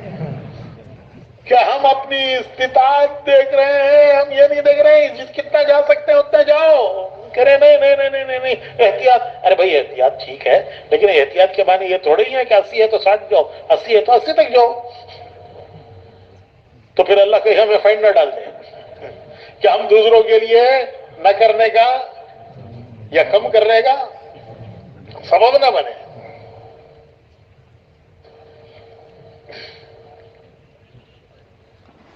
تو میں عرض کر رہا تھا کہ یہ تھوڑے سے جو حالات گزرے پھر اللہ کا شکر ہے اللہ نے ان سے نکالا، اللہ نے ان سے نکالا. تو اب بھائی ہمارا مشورہ یہ ہے کہ ہم دیکھیں کہ کتنا ہم کر سکتے ہیں، جتنا ہم کر سکتے ہیں اس پہ کمی نہ کریں، اس پہ کمی نہ کریں. جو پابندی ہے اسے بھی اختیار کریں اور جتنا کر سکتے ہیں اس میں کوئی کمی بھی نہ کریں. مایوس ہو کر بیٹھ جانا نہیں ہے. بس میں ایک آخری قصہ سنا کر بھی اپنی بات ختم کرتا ہوں. ایک بزرگ گزرے ہیں شیخ سعدی رحمت اللہ علیہ، بڑے بزرگوں میں گزرے ہیں. تو وہ جا رہے تھے شیراز، ان کا وطن تھا. تو شیراز سے وہ جا رہے تھے بغداد علم حاصل کرنے کے لیے. بغداد اس زمانے میں مرکز تھا، ہر چیز کا مرکز تھا، علماء کا بھی مرکز تھا، علم کا بھی مرکز تھا، صوفیہ کا بھی، بزرگوں کا بھی مرکز تھا، اور سلطنت بنو عباسیہ کا دارالخلافہ تھا، بنو عباس کا. تو یہ جا رہے تھے شیراز سے بغداد علم حاصل کرنے. غریب آدمی تھے، کوئی سواری نہیں تھی ان کے پاس، تو پیدل چلے شیراز سے بغداد، پیدل چلے. کوئی ان کے پاس سواری نہیں، نہ کوئی اونٹ نہ کوئی گھوڑا. راستہ سخت تھا، پتھریلی زمین تھی. چلتے چلتے ان کے جوتے ٹوٹ گئے، سخت زمین، جوتے ٹوٹ گئے. جب جوتے ٹوٹ گئے تو انہوں نے وہ نکال کے پھینک دیے اور پیدل چلنے لگے. جس زمین پر جوتے پھٹ گئے ہوں اس پر پیروں کا کیا حال ہوا ہوگا. تھوڑی دیر میں پیروں میں زخم آ گیا، پیر زخمی ہو گئے، آبلے آ گئے اور چلنے کے قابل نہ رہے. تو وہ راستے سے ہٹ کر ایک کنارے بیٹھ گئے، راستے سے ہٹ کر ایک کنارے. اور ان کو بڑا رونا آیا، بہت رونا آیا، روئے، بہت روئے۔ یہ ایک کیفیت ہوتی ہے، یہ ایک کیفیت ہوتی ہے کہ آدمی کا دل بھر آتا ہے۔ وہ کیفیت ایسی ہوتی ہے کہ اس سے آدمی فائدہ اٹھا کر اللہ سے قریب ہو جائے، لیکن اسے گنوا دیتے ہیں، ادھر ادھر کی باتیں کر کے، کسی پر الزام ڈال کر، کسی کو اس کا وجہ ذریعہ بتا کر۔ لیکن یہ وقت ہوتا ہے کہ آدمی اللہ کی طرف متوجہ ہو کر اللہ سے قریب ہو جائے، کہ اللہ تعالیٰ فرماتے ہیں کہ میں تو ٹوٹے ہوئے دلوں کے قریب ہوں، میں تو ٹوٹے ہوئے دلوں کے پاس ہوں۔ تو شیخ سعدی کو بہت دل دکھا اور وہ بہت روئے۔ رونا کس بات پر؟ رونا اس بات پر ان کو آیا کہ یا اللہ، اگر میرے پاس سواری ہوتی تو میں اب تک بغداد پہنچ جاتا، اور بغداد پہنچ کے کیا کرتے؟ کوئی ملازمت کرتے، کوئی تجارت کرتے، کوئی دنیا کماتے، کیا کرتے؟ وہ تو دین کا علم حاصل کرنے کے لیے جا رہے تھے، قرآن پڑھتے، حدیث پڑھتے، اس کا علم حاصل کرتے۔ اس پر انہیں رونا آیا کہ میرے پاس سواری نہیں، اور اے اللہ میرے تو جوتے بھی پڑ گئے، اور میرے تو پیر بھی زخمی ہو گئے، میں تو چلنے کے قابل بھی نہیں رہا۔ اس پر روئے۔ تھوڑی دیر میں انہوں نے دیکھا کہ اس راستے پر جس راستے سے یہ ہٹ کر بیٹھے تھے، اسی راستے پر ایک آدمی جا رہا ہے، اس کی ٹانگیں ہی نہیں ہیں۔ یہ اللہ کی طرف سے تربیت کا انتظام۔ تو انہوں نے دیکھا کہ ایک آدمی اس راستے پر جا رہا ہے، اس کی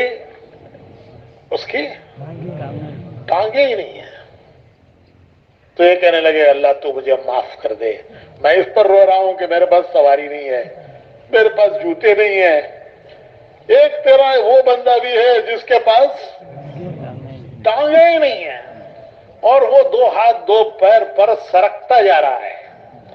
جس کی ٹانگیں نہیں ہوتی ہیں وہ دونوں ہاتھوں کے سہارے رینگتے ہوئے سرکتے ہوئے جاتا ہے۔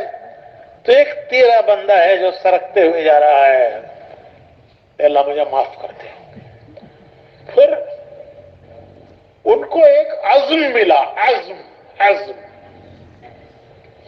عزم وہ دل کا ارادہ آدمی کے دل کے اندر پیدا ہوتا ہے۔ ان کو عزم یہ ملا کہ ایک آدمی پیروں کے نہ ہونے کے باوجود وہ منزل کے سفر سے رکا نہیں اور راستے سے ہٹا نہیں، اور میں راستے سے بھی ہٹ گیا اور منزل کے سفر سے بھی رک گیا۔ ایک عزم ملا ان کو۔ یہ عزم جو ہے کسی بزرگ سے نہیں ملا، کس سے ملا؟ ایک معذور سے۔ پھر وہ کھڑے ہو گئے اور ان کو پھر اللہ نے بغداد پہنچایا، اور پھر ان کو وہ علم ملا کہ جو علم آج تک جو ان کی کتابیں ہیں ہمارے مدرسوں میں آج تک پڑھائی جا رہی ہیں، آج تک ان کا علم نافع پڑھائی جا رہی ہے۔ تو میرے بھائیوں، مجھے بس یہ عرض کرنا ہے کہ اللہ نے ہمیں بھی ایک راستہ دیا ہے۔ پہلے دن سے یہاں سے مذاکرہ ہو رہا ہے کہ ہم خوش نصیب ہیں، ہم خوش نصیب ہیں۔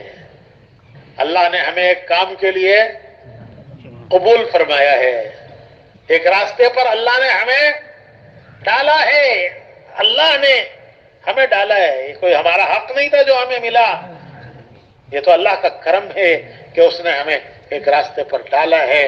بس بھائیوں، بات صرف اتنی ہے کہ حالات کی وجہ سے کسی وجہ سے بھی ہم راستے سے نہ ہٹیں اور منزل کے سفر سے نہ رکیں۔ یہ استقامت ہے۔ میں نے شروع میں عرض کیا کہ ہم یہاں اس لیے جمع ہوئے ہیں کہ اللہ ہمیں اپنے کام کے لیے قبول فرما لے، اللہ ہمیں اپنے کام کے لیے قبول فرما لے، اور ہم سے اس طرح کام لے لے جس طرح کام لینا اللہ کو پسند ہے. اسی کے مذاکرے ہیں کہ اللہ ہمیں وہ ہماری زندگیوں میں پیدا فرما دے. بس آخری بات بھائی یہ ہے کہ نیت کریں, ارادہ کریں کہ اللہ نے ہمیں ایک راستہ دیا ہے, ہمیں ایک راستے پر ڈالا ہے. ہم بہت سے, میں ایک قصہ سناتا ہوں. ہمارے بزرگوں میں ایک تھے کرنل امیر الدین صاحب, پرانے لوگوں میں انتقال ہو گیا. اللہ نے ان سے بڑا کام لیا. ان کے پاس جماعت گئی, یہ جو روزانہ کی محنت ہے نا, وہ جو کل مذاکرے ہو رہے تھے, دو دو کی جوڑیاں بناؤ, گھر گھر چھانو, گھر گھر جاؤ. بڑی دولتیں امت میں اللہ نے رکھی ہے. جیسے زمین کے اندر خزانے ہیں, اس سے بڑے بڑے خزانے انسانوں کے اندر ہیں. وہ گھروں میں بند ہیں, گھروں میں بند ہیں. ہمارے حاجی عبد الوہاب صاحب فرما کرتے تھے کہ گھر تو عورتوں کے رہنے کی جگہ ہے, تم مردوں کی تھوڑی ہے. ان کی باتیں یاد آتی ہیں. وہ کہتے تھے ارے گھر تو عورتوں کے رہنے کی جگہ ہے, تم مردوں کے رہنے کی جگہ تھوڑی ہے. تو بڑی بڑی صلاحیتیں ہیں امت میں, اور وہ ان صلاحیتوں کو جیسے زمین کو کھود کر اس کے اندر سے سورہ چاندی زمین کھانے ہیں ان میں نکالی جاتی ہے, اس طرح یہ گھر گھر کی محنت سے انسانوں کی صلاحیتیں رخ پر پڑتی ہیں, راستے پر پڑتی ہیں. تو جماعت گئی ان کے گھر پر. کرنل صاحب انگریز کی فوج میں کرنل تھے, اور اس زمانے میں کرنل کا عہدہ ہندوستانیوں کو نہیں ملتا تھا, انگریزی ہوتا تھا کرنل. تو ان کے بنگلے پہ گارڈ رائفل لے کے کھڑا ہوا. اس سے جا کے جماعت نے درخواست کی کہ ذرا ہمیں صاحب سے ملاقات کرا دو. اس نے دیکھا کہ اچھے لوگ معلوم ہوتے ہیں, ٹوپی جبہ داڑھی ہاتھ میں تسبیح. اسے بہت رحم آیا. اس نے کہا کہ اچھا میں ذرا صاحب سے اجازت لے کے آتا ہوں. وہ اندر گیا. اس نے جا کر کرنل صاحب سے کہا کہ صاحب کچھ مولوی لوگ آپ سے ملنے آئے ہیں. تبلیغ والے تو سب مولوی لگتے ہیں نا. کچھ مولوی لوگ آپ سے ملنے آئے ہیں. تو کرنل صاحب نے سوچا کہ مولوی آئے ہیں تو کیوں آتے ہیں, عام خیال کیا ہے لوگوں کا, یہ چندہ کرنے آئے ہوں گے, کوئی مسجد کوئی مدرسہ کوئی یتیم خانہ. تو ایک دو ہوتے تو کچھ دے کے روانہ کر دیتا, یہ تو بہت سارے ہیں, پتہ نہیں کتنی لمبی وہ ڈیمانڈ کریں گے. تو کسی طرح ان سے بچنا چاہیے, کسی طرح ان سے. تو ان کو خیال آیا, انہوں نے یہ کہا کہ جا کر کہہ دو کہ صاحب گھر میں نہیں ہے, صاحب گھر میں نہیں ہے. وہ سینٹری آیا باہر اور اس نے آ کر یہ کہا جماعت سے کہ صاحب کہہ رہے ہیں صاحب گھر میں نہیں ہیں. اسے سارا بھانڈا پھوڑ دیا کہ صاحب کہہ رہے ہیں صاحب گھر میں نہیں ہے. کرنل صاحب نے بھی سن لیا کہ میرا گارڈ کیا کہہ رہا ہے, انہوں نے بھی گھر میں سن لیا. تو شریف آدمی تھے, ان کو بڑی شرم آئی کہ میرا تو بھاڑا پھوٹ گیا. وہ فوراً باہر نکلے اور اس کو ڈانٹا کہ ارے تجھے میں نے ایسے کہا تھا. تو وہ غریب کیا کہتا, صاحب یوں ہی کہا تھا آپ نے, اس کی تو چھٹی ہو جاتی پھر اس کی. بس وہ دن تھا کہ وہ تبلیغ میں لگ گئے اور آگے بڑھتے چلے گئے, بڑھتے چلے گئے. پہلی جماعت ہندوستان سے جو انگلستان گئی اس کے امیر تھے کرنل صاحب. لیکن بھائی وہ لگنا چاہتے تھے کہ بچنا چاہتے تھے؟ اللہ انہیں لگانا چاہتا تھا, اللہ نے ان کو لگایا, اللہ نے لگایا. تو بھائیو یہ صرف ایک کرنل صاحب کا قصہ نہیں ہے, ہم میں بہت سو کا یہی قصہ ہے. ہم میں سے بہت سو کا یہی قصہ ہے کہ جب سب سے پہلے یہ جماعتیں ہمارے پاس آئیں تو ہم لگنا چاہتے تھے کہ بچنا چاہتے تھے, لیکن اللہ نے ہمیں لگایا. ہمیں ایک راستے پر ڈالا اللہ نے, ایک راستے پر اللہ نے ہمیں ڈالا, ہمیں ایک راستہ دیا ہے. اللہ کا شکر ہے کہ اللہ نے ہمیں ایک راستہ دیا ہے, ہمیں ایک راستے پر